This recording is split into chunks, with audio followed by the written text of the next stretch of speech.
জোড়াসাঁকো ঠাকুরবাড়িতে গিয়ে বিশ্বকবি রবীন্দ্রনাথ ঠাকুরের প্রতি শ্রদ্ধা জানিয়েছেন পশ্চিমবঙ্গের নবনির্বাচিত মুখ্যমন্ত্রী শুভেন্দু অধিকারী।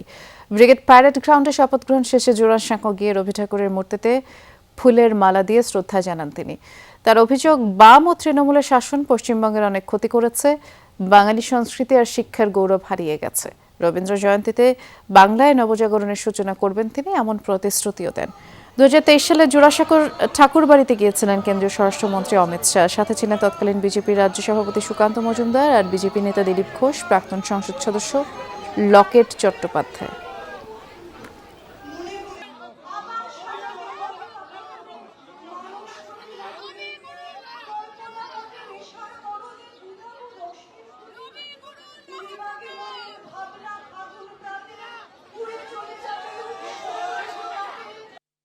আসল বাংলার অনেক ক্ষতি হয়ে গেছে, শিক্ষা হারিয়ে গেছে, সংস্কৃতি ধ্বংস হয়ে গেছে।